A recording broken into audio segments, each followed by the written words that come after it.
¿Qué tal? Saludos a todos. Dios les bendiga. Sean bienvenidos a su canal Unidos en la Fe. Y hoy, con el favor de Dios, vamos a continuar con este estudio sobre la escatología de Mateo. Para los que no vieron el video anterior, yo hice un video analizando el capítulo 1 al capítulo 7, en el que tomé algunas porciones del Evangelio de Mateo y mostré que para el escritor Mateo, la escatología, que es el estudio de las últimas cosas, no es algo que está solamente a la espera del futuro, de lo que va a suceder, sino que la escatología comienza desde el momento de la encarnación, y el comienzo de la escatología sería como equivalente al comienzo de la era mesiánica, la cual comienza con la propia encarnación, ¿no? Entonces, el concepto de encarnación es el punto de partida, y luego vamos a ver algunos textos donde aparece pasajes en los que utiliza el escritor para tratar de mostrar que la vida de Cristo como una especie de recapitulación de la historia de Israel. Pero bueno, hoy vamos a analizar del capítulo 8 al capítulo 11. Podría introducir más capítulos, pero tampoco quiero hacer estos estudios tan largos. Quiero que sean unas pequeñas cápsulas, por decirlo de alguna manera, en donde veamos cómo este escritor tiene su escatología desarrollada. Así que, aprovechando el tiempo, antes de comenzar, te invito por favor que déjenme tu like, suscríbete al canal si te gusta este tipo de contenido. Y bueno, vamos a continuar entonces con el estudio. Bien, como podemos ver en el capítulo 8 hay algunos pasajes muy concretos que pues seleccioné, que bueno, lo vamos a leer. Mateo 8 del 10 al 12 dice así: al oírlo Jesús se maravilló y dijo a los que lo seguían. En este caso está hablando del hombre que pide que sea sanado su siervo a distancia, ¿no? Y Jesús dice: en verdad les digo que en Israel no he hallado en nadie una fe tan grande. Y les digo que, aquí viene el detalle, vendrán muchos del oriente y del occidente y se sentarán a la mesa con Abraham, Isaac y Jacob en el reino de los cielos. Pero los hijos del reino serán arrojados a las tinieblas de afuera, allí será el llanto y el crujir de dientes. Bueno, aquí Jesús ya comienza a mostrar que va a haber un momento en el futuro, no en el tiempo presente en el que está, sino que un poco más adelante, en el que personas de Occidente y Oriente, y por el contexto del Nuevo Testamento en general, entendemos que se refiere a gentiles, ¿ok? No solamente a judíos en la diáspora, sino a gentiles. Dice que se sentarán con Abraham, Isaac y Jacob en el reino de los cielos, que si participarán con ellos. Esto recuerda un poco lo que está en los evangelios, cuando Jesús dice: ya no beberé de la vid hasta que esté con usted en el reino de Dios. Así que posiblemente esa alusión a la que hace Jesús allí en la cena es la misma, esta futura, en la que dice que estas personas del oriente y del occidente se sentarán a la mesa con Abraham, Isaac y Jacob. Entonces pone un contraste: pero los hijos del reino serán arrojados a las tinieblas de afuera. Esta expresión hijo del reino probablemente en el contexto se refiera a los judíos israelitas que no creen en Cristo. Dice: los hijos del reino serán arrojados a las tinieblas de afuera, allí será el llanto y el crujir de dientes. Por supuesto, esto es otra prueba más a favor de que no todos los israelitas serán salvos de forma incondicional, sino que justamente aquellos que tienen la fe en Dios y en el Mesías serán salvos en cualquier momento, antes de Cristo y después de Cristo.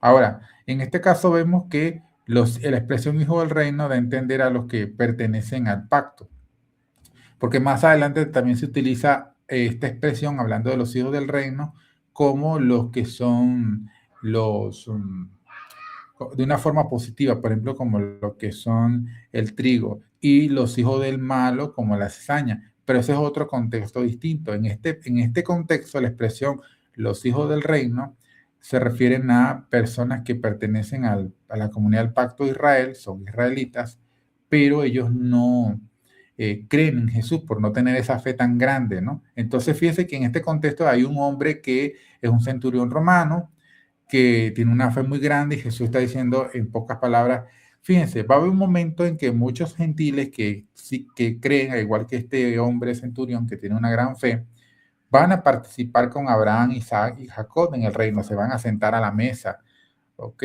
No como una persona de segunda categoría, sino que todos van a participar en una misma mesa. En cambio, aquellos que son hijos de Abraham, pero que no creen y que no tienen esa fe, ellos serán arrojados a las tinieblas de afuera, allí será el llanto. Y esto es una referencia a lo que conocemos como el Gehenna o el infierno escatológico y futuro, el castigo eterno, ¿ok? Así que hay una condenación allí para los incrédulos.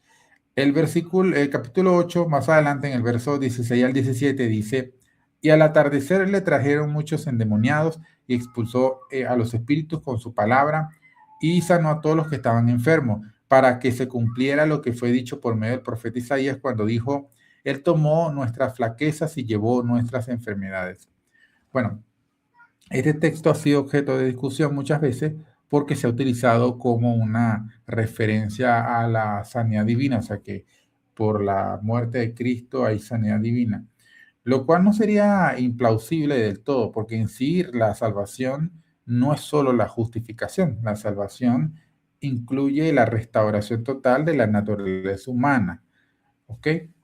O sea, la naturaleza humana en su condición caída tiene que terminar un estado de restauración en la que es inmortal, incorruptible, libre de pecado, como consecuencia también libre de enfermedades. Por lo que eso también tiene su fuerza, ¿no? Yo no diría que sería descabellado eso.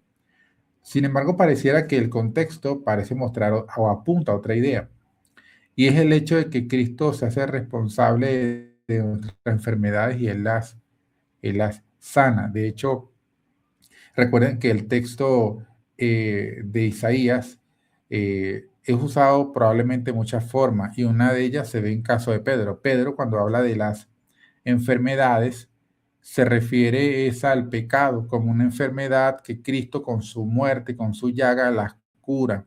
Así que hay un sentido en que Pedro usa el pasaje de Isaías de manera diferente para aplicarlo soteriológicamente, y aquí Mateo parece aplicarlo en un sentido distinto, dando a entender que cuando Cristo expulsaba demonios, ¿ok? No solamente sanar, al expulsar demonios, sanar enfermos, se está cumpliendo lo que el texto dice, que Él tomó nuestra flaqueza y llevó nuestras enfermedades. No quiere decir que Él se estaba enfermando, ¿no? Lo que significa es que Él se está haciendo cargo de nuestra condición débil, de enfermedad, de algunos que están poseídos, y Él mismo se encarga de librarnos de ellas. Entonces, quizás el pasaje está utilizado en ese sentido y es una forma de aplicar textos de las Escrituras.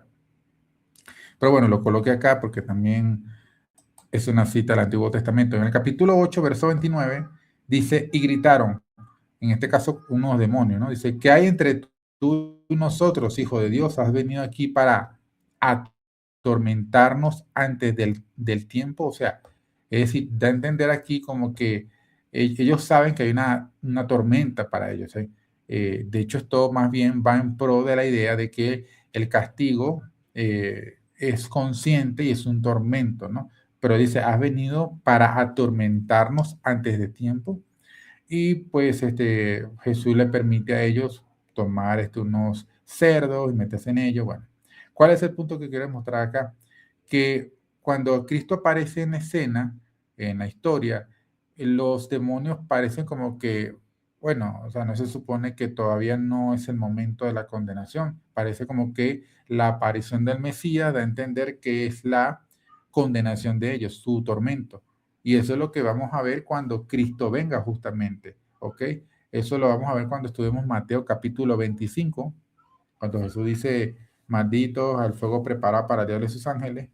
Bueno, la venida del Mesías trae como consecuencia la condenación. Sin embargo, en este contexto, ¿no? Lo que trae es el ser echado fuera. Por eso es que ellos les hacen esa pregunta.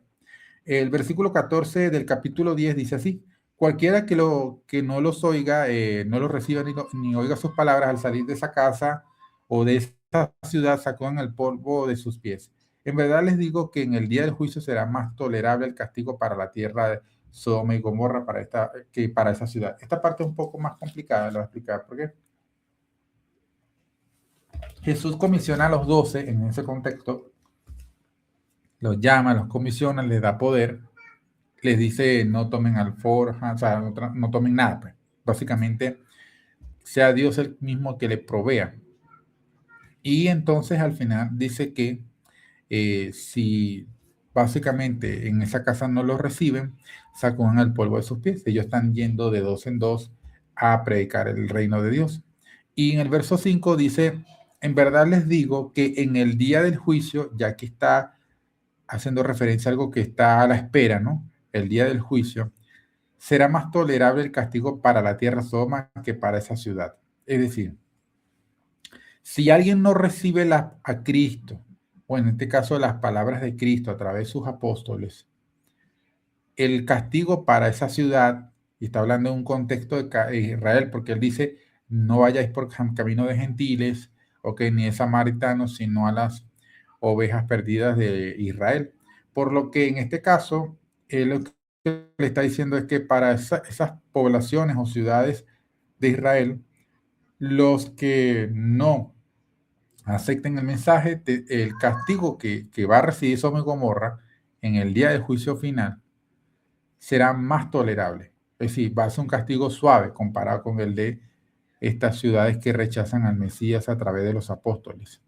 Por lo que otra prueba más de que justamente los judíos no se salvan de manera incondicional.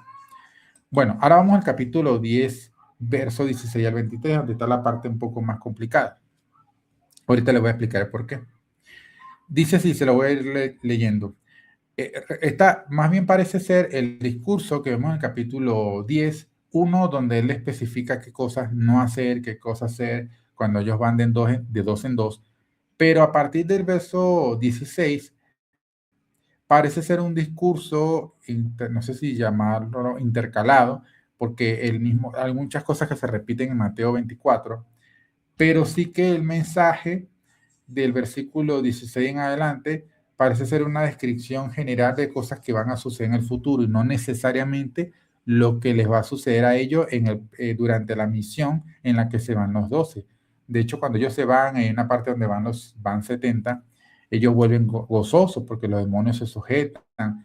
No hay una referencia a que ellos sean perseguidos o llevados ante los reyes. Eso sucede más bien es después de la resurrección. Esto lo digo porque es importante que veamos eso, ¿no? Bien, dice así, miren, yo los envío como ovejas en medio de lobos. Por tanto, sean astutos como las serpientes e inocentes como las palomas. Aquí le está describiendo cuál es la actitud que ellos deben de tener a la hora de evangelizar. Dice, pero cuídense de los hombres porque los entregarán a los tribunales y los azotarán en sus sinagogas. Y esto sucede más bien justamente después que Cristo resucita, no más bien antes. Dice, y hasta serán llevados delante de los gobernadores y reyes por mi causa. Pablo es un caso de ello, ¿no? Como testimonio a ellos y a los gentiles. Pero cuando los entregues no se preocupen de cómo o qué hablarán, porque a esa hora se les dará lo que habrán de hablar. Porque no son ustedes los que hablan, sino el Espíritu de su Padre que habla en ustedes. Es decir, que hay una promesa de asistencia al Espíritu Santo. Dice aquí el verso 21, el hermano entregará a la muerte al hermano y el padre al hijo y los hijos se levantarán contra los padres y les causarán la muerte. Bueno, en este caso vemos que esto no sucede en el tiempo en que los apóstoles están predicando de dos en dos, sino que esto sucede o comienza a suceder después que Jesús asciende y pasa el día de Pentecostés que comienzan a predicar. Dice el verso 22, y serán odiados de todos por causa de mi nombre, pero el que persevera hasta el fin, ese será salvo. Esa misma frase está en Mateo capítulo 24, que dice, y será predicado este testimonio este evangelio para testimonio a todas las naciones, el que persevera hasta el fin será salvo, etcétera, etcétera. Entonces, por eso digo que parece como una especie de que como si estuviera intercalado, ¿no? por lo que aquí parece más bien una descripción general de lo que experimentarán los apóstoles y los seguidores de Jesús. Ok, no solamente los 12, sino los que están cercanos a él. Dice, y serán odiados todos porque, ok, verso 23, aquí donde viene la parte complicada. Dice, pero cuando los persigan en esta ciudad, huyan a la otra, porque en verdad les digo que no terminarán de recorrer las ciudades de Israel antes de que venga el Hijo del Hombre. Bueno, este versículo, sobre todo esta parte, esta cláusula, ha sido objeto de discusión. Por ejemplo, personas agnósticas como Bart Ehrman y personas ateas han utilizado este texto para decir, bueno, Jesús es un falso profeta porque él en realidad profetizó algo que iba a suceder en su tiempo y no sucedió, que era su segunda venida. Entonces, pues simplemente dicen, pues, se equivocó y ya. Y eso lo utilizan y otros pasajes más para decir que simplemente son profecías no cumplidas. Sin embargo, aquí hay que considerar algunas cosas. Por ejemplo, ¿en qué momento se escribió Mateo? Porque, por ejemplo, si lo fechan los que son escépticos después del 70 para decir, bueno, en realidad Jesús no predijo la destrucción del templo. Vamos a suponer que Mateo fue escrito después del 70. Y en realidad Jesús no está prediciendo ninguna destrucción del templo. Simplemente ya sucedió y se pone como que él lo está profetizando. Claro, eso ayudaría a encajar la idea de lo sobrenatural. Sin embargo, ¿por qué el escritor en el capítulo 10, verso 23, diría que no terminarían de recorrer la ciudad de Israel antes que venga el Hijo del Hombre? Cuando más bien en el capítulo 24, que habla de la destrucción del templo, está estrechamente conectada la venida con la destrucción del templo. Entonces, yo entiendo la crítica que quieren hacer, pero no tiene mucho sentido si esto se escribió después del 70, es decir, sería como un error del escritor meter esa idea ahí, porque él sabe que entonces Jesús no vino cuando quizás posiblemente inmediatamente apenas hubo la destrucción del templo, sino que tiene más sentido que haya sido escrito antes. Aún así, con toda la dificultad, que tiene más sentido que el ateo o el agnóstico considere que Mateo se escribió antes de la destrucción del templo. ¿Por qué? Porque entonces aquí podría decir que sí, que Cristo no cumplió eso y eso estaba profetizado antes de que la destrucción del templo ocurriera. Pero tiene un problema, que Mateo 24 sí habla de la destrucción del templo antes entonces y eso indicaría que esa profecía se cumplió. Es decir, tendría que aceptar que desde su lógica que no se cumplió el verso 23 aquí, pero sí se cumplió la destrucción del templo. Entonces es como que tomas una y dejas el otro o le dejas los dos. Entonces, ahora, para esto se le ha dado muchas respuestas. La verdad es que no pretendo ser dogmático con mi punto de vista y porque tiene sus dificultades. Sin embargo, voy a dar algunas respuestas posibles que se le han dado. Una es, por ejemplo, que cuando habla de la venida del Hijo del Hombre, de hecho pueden ver los pasajes paralelos. Bueno, aquí no en el del verso 16, capítulo 16, verso 28, equipara la venida del Hijo del Hombre con la venida del reino con poder. Entonces, dado que esas son frases equivalentes, aquí podríamos interpretar que esta venida puede referirse, uno, a la transfiguración, cuando Cristo se transfigura en el capítulo 17, porque justamente ocurre después, narrativamente hablando, a la resurrección, o, perdón, otra opción sería a la destrucción del 70, es decir, la venida aquí no se refiere a una aparición visible de Cristo, sino a una venida en juicio. Y la última, pues la cuarta, sería la segunda venida. Entonces, quizás entre estas cuatro está la discusión, al menos donde iría. Sin embargo, todas tienen sus fortalezas y sus debilidades. ¿Cuál sería por la que yo me canto de forma no dogmática? Repito, que cuando dice aquí, antes que venga el Hijo del Hombre, se refiere a la segunda venida en gloria, o sea, sí se refiere a eso. Sé que algunos que son preteristas parciales interpretan de que la venida del Hijo del Hombre se refiere a la venida en juicio y lo conectan con Mateo capítulo 24, en donde la venida del Hijo del Hombre en juicio ocurre después de la destrucción del templo, lo cual tiene sentido, es decir, no voy a decir que es implausible, porque el mismo Cristo dice, por ejemplo, a la iglesia en Apocalipsis, vendré a ti como ladrón y quitaré tu corona, tu candelabro, ¿no? Entonces, claro, ahí no se refiere a la segunda venida corporal. Así que si Cristo dice que Él viene como ladrón y no se refiere a la segunda venida, pues obviamente entendemos que también es plausible interpretarlo de esa forma. Es decir, para mí sería como la segunda opción en el orden de ideas. Sin embargo, yo sí me decanto que se refiere a la segunda venida en gloria.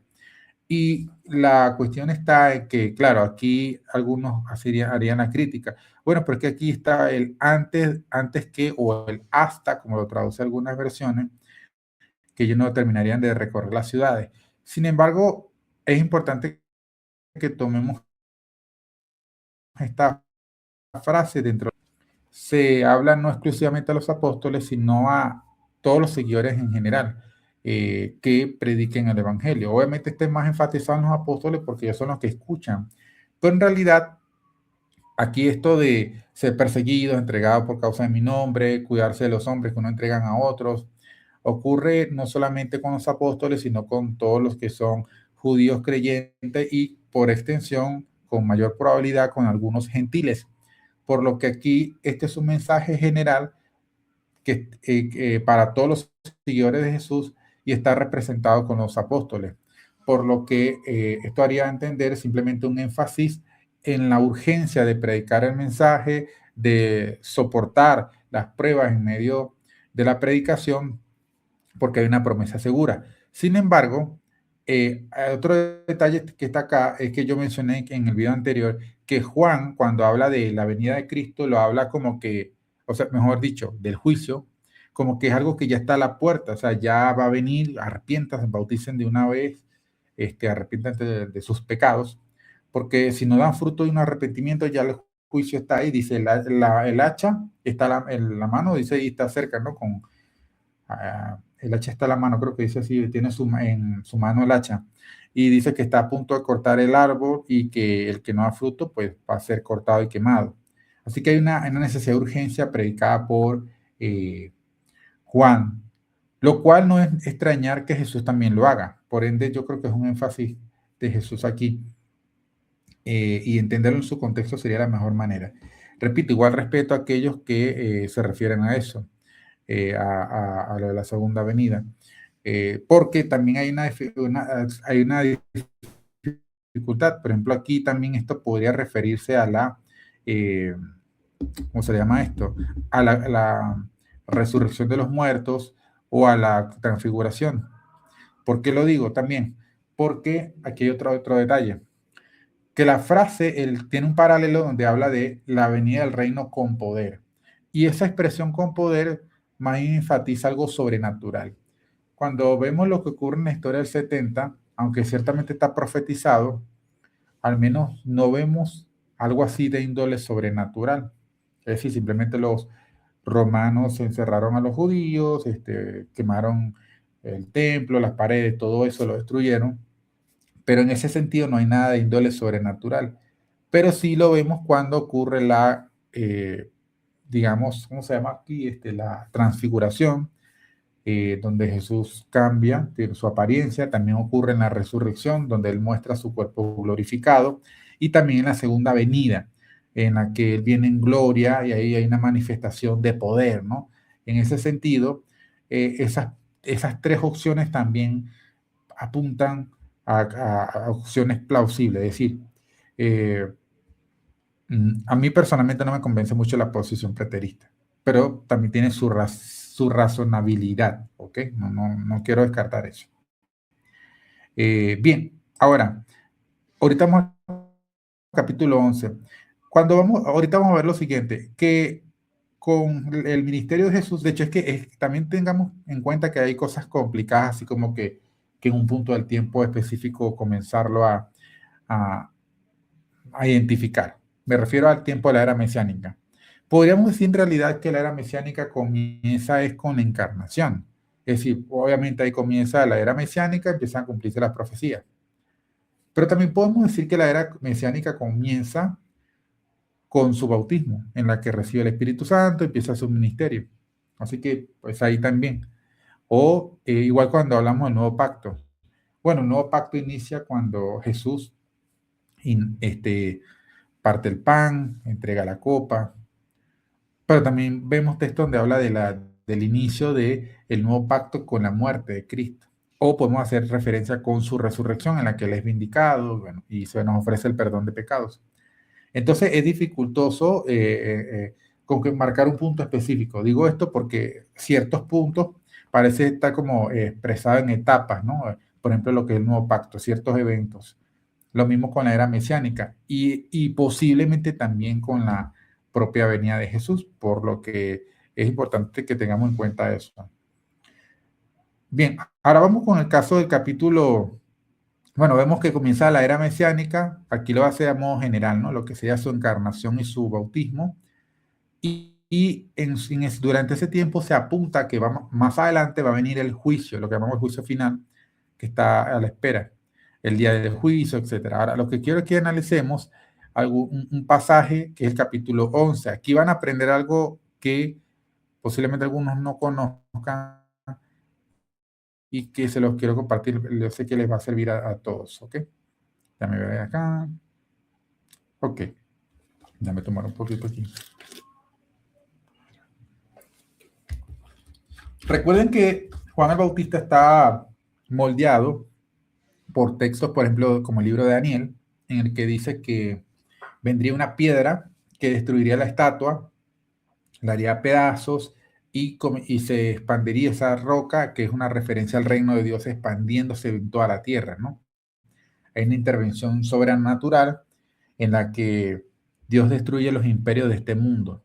Así que aunque Juan es un hombre espiritual y piadoso, aún él espera que la venida del reino traiga como consecuencia la destrucción del imperio romano y como efecto el reinado del Mesías davídico a partir de Jerusalén. Sin embargo, y por supuesto eso trae también el juicio, ¿no? A la nación de Israel y a todas las naciones.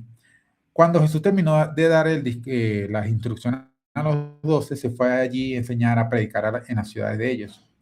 Y fíjense lo que pasa. Al oír Juan en la cárcel los hechos de Cristo, le envió dos de sus discípulos para preguntarle, ¿eres tú aquel que había de venir o esperaremos a otro? Entonces aquí hay una duda en Juan. Y esta duda posiblemente puede deberse a que, ¿cómo es que yo estoy predicando que el reino ha llegado? Si la venida del reino implica la destrucción de los gobiernos de este mundo y yo estoy preso justamente por uno de los gobiernos e imperios de este mundo. Sí. ¿Cómo se explica esa aparente incongruencia, no? Entonces, ¿será él el que va a venir o quizás falta otro? Quizás Juan tiene esa duda, es razonable, porque ¿cómo es que yo estoy encerrado en la cárcel si Jesús es el Mesías? ¿Qué hago yo aquí? Entonces, respondiendo Jesús, le dijo, id y haced saber a Juan las cosas que oís y veis. Y le dice, los ciegos ven, los cojos andan, los leprosos son limpiados, los sordos oyen, los muertos son resucitados, y a los pobres les ha anunciado el Evangelio. Y bienaventurado es el que no haya tropiezo en mí. Bueno, Jesús le cita una serie de referencias que están conectados con pasajes como Isaías 35, por ejemplo, Isaías 61, es decir, referencias mezcladas dándole a entender que lo que está sucediendo es un cumplimiento de las escrituras. Es decir, los ciegos ven, de hecho, déjame buscar rápidamente acá Isaías 35. Te busca Isaías 35. Se lo voy a leer acá, alguna porción, no todo. Y bueno, al menos en la Reina Valera, en la que estoy acá, le pone el siguiente título: Futuro glorioso de Sión, ¿no? Y fíjense que dice así, verso 4, decid a los de corazón apocado, esforzaos, no temáis, he aquí vuestro Dios viene con retribución, con pago. Dios mismo vendrá y os salvará, dando a entender como una venida escatológica en la que Dios va a pagar, ¿no? Y no solamente paga, sino que Él salva. Entonces los ojos de los ciegos serán abiertos y los oídos de los sordos se abrirán. Entonces el cojo saltará como un ciervo y cantará la lengua del mudo, porque aguas serán cavadas en el desierto y torrentes en la soledad. El lugar seco se convertirá en estanque y el sequedad en manaderos de agua, en las moradas de chacales, en su guarida será el lugar de cañas y juncos. Y sigue hablando, ¿no? Habrá allí y habrá allí calzada de camino y será llamado camino de santidad. No pasará inmundo por él, sino que él mismo estará con ellos. El que anduviere en este camino, por torpe que sea, no se extraviará. No habrá allí el león ni fiera por él, ni se hallará para que caminen los redimidos. Y los redimidos de Jehová volverán y vendrán a Sión con alegría y gozo perpetuo sobre sus cabezas y tendrán gozo y alegría. Aquí hace una referencia a la restauración. Bueno, yo estoy leyendo Isaías, pero no se lo estoy colocando en pantalla. Una referencia a la futura restauración de Sión, en la que cuando nosotros los comparamos con Apocalipsis, es una tremenda conexión con la Nueva Jerusalén. De hecho, dice aquí, ellos, versículo 2, ellos verán la gloria de Jehová, la hermosura de nuestro Dios. Entonces, interesante que algo que todavía es futuro, escatológico, Jesús lo presenta como que ya cumpliéndose en el presente. Entonces, eso vamos a verlo más en detalle en otros videos, cómo es que las cuestiones que son vistas en el futuro, en cierta manera ya se están cumpliendo, ¿no? Por eso es que parece como que el juicio es inminente en cierto modo. Pero Jesús le dice, no, mira, Juan, este es el metamensaje que está implicado. Yo soy el que ha de venir. Y las escrituras se están cumpliendo justamente cuando los ciegos ven, los cojos andan, los leprosos son limpiados, los sordos oyen, los muertos son resucitados y a los pobres les anuncia el evangelio. Cuando todo esto ocurre, se están cumpliendo las escrituras, las cuales anuncian la restauración de Israel. Sin embargo, Jesús va a explicar en el capítulo 12 y sobre todo en el 13, en el 13 en adelante, cuál es el problema con Juan. ¿Por qué? ¿Cómo es que se habla que el reino está a la mano, el reino está cerca, pero todavía está el imperio romano, Juan está preso? ¿Ok? ¿Cómo se explica, no? Entonces Jesús va a explicarnos sobre eso. Pero bueno, dice acá, mientras ellos se iban, comenzó Jesús a decir de Juan a la gente, ¿qué saliste a ver en el desierto? ¿Una caña sacudida por el viento? ¿O qué saliste a ver? ¿A un hombre cubierto de vestiduras delicadas? Y aquí los que llevan vestiduras delicadas en las casas de los reyes están. ¿Pero qué saliste a ver? ¿A un profeta? Sí, os digo, y más que profeta, porque este es de quien está escrito. Y aquí yo envío mi mensajero delante de tu faz, el cual preparará tu camino delante de ti. Por lo que Jesús vuelve a utilizar el texto del Antiguo Testamento para enfatizar si Juan es aquel que tiene que venir delante de mí para prepararme el camino, ¿ok? Para la llegada al reino. Ahora, aquí viene un detalle, dice, de cierto os digo, entre los que nacen de mujer no se ha levantado otro mayor que Juan el Bautista. Pero el más pequeño en el reino de los cielos mayor es que él. Y bueno, yo he visto que algunos han pensado que se refiere a que Juan era menos santo o algo así. No, la verdad es que no se refiere a su santidad. Se refiere a su capacidad como profeta, con mayor probabilidad. Le voy a explicar por qué. Cuando él dice que no se ha levantado otro mayor entre las mujeres, pero luego dice el más pequeño en el reino de los cielos, mayor es que él, se refiere en cuanto a su conocimiento profético. Porque Juan tiene una perspectiva escatológica inminente en la que el reino de Dios viene, irrumpe y lo que hace es destruir los imperios que están en contra del pueblo de Dios, y viene el Mesías, restaura, hay un juicio. Sin embargo, Jesús le está diciendo que eso es cierto que va a suceder. Sin embargo, hay cosas que tienen que suceder previamente a ello. Y una es, por ejemplo, justamente la pues, restauración de algunas personas en su salud y todo esto. Pero dése cuenta, el más pequeño en el reino de los cielos es mayor que él. ¿A qué se refiere esto? A que los que forman parte de la comunidad de Cristo saben que Cristo vino y viene por segunda vez. Juan el Bautista no sabía eso.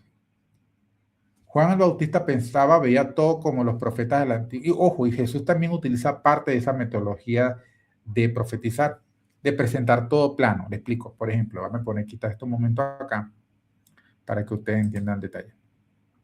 Supongamos que si ustedes ven todo de manera 2D, no 3D, sino 2D, ustedes dirían que el teclado que está aquí, ¿verdad? El micrófono, todo eso que ven, esos adornos que están atrás, lo verían al mismo ras de mi persona, es decir, lo verían a la misma altura, al mismo nivel.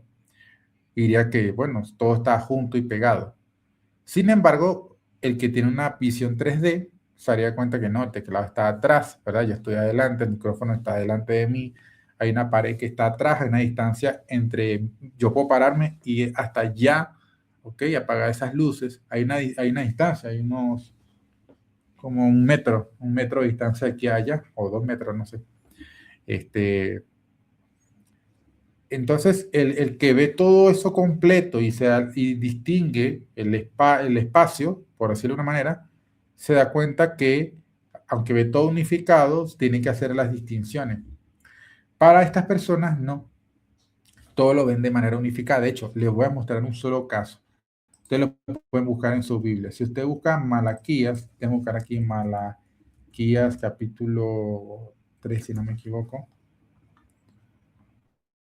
Déjame ver acá. Sí, Malaquías 3, dice así: He aquí yo envío el cual preparará el camino delante de mí. Aquí Yahvé está diciendo que el mensajero prepara el camino delante de él y vendrá, sube, o sea, aquí dice aquí, yo envío mi mensaje preparar el camino delante. Es citado en el Testamento. Dice, y vendrá solamente a su templo el Señor a quien vosotros buscáis, y el ángel del pacto a quien deseáis vosotros. Dice, o sea, identifica la venida del ángel del pacto del Señor al templo con la aparición de este mensajero, ese Señor o ese ángel del pacto. ¿Quién podrá soportar el tiempo de su venida o quién podrá estar en pie cuando Él se manifieste? Estas son referencias textuales que aparecen en Lucas y en Apocalipsis para identificar la segunda venida. Entonces, aquí vemos que aquí vemos como que si lo vemos en el Nuevo Testamento, la aparición de Yahvé, viene Yahvé, detrás de él viene el mensajero, y entonces cuando aparece este mensajero, que al parecer se identifica con Yahvé, el ángel del pacto, hace la pregunta: ¿quién va a soportar el tiempo de su venida? ¿Quién va a poder estar de pie? Es decir, va a ser un día terrible, ¿no? Pero resulta que en el Nuevo Testamento vemos que hay una distinción. Cuando aparece el mensajero, se refiere a lo que es la primera venida de Jesús, y cuando dice quién podrá estar de pie en el tiempo de su venida, es a la segunda venida de Jesús. Y por eso Juan tiene esa perspectiva plana, 2D, por así decirlo, y para él todo está unificado. Jesús va a mostrar que hay una separación de tiempo, eso lo vamos a ver en los otros capítulos, y entonces el más pequeño en el reino, el cristiano más ignorante, sabe que Cristo vino y que Cristo va a venir por segunda vez, físicamente.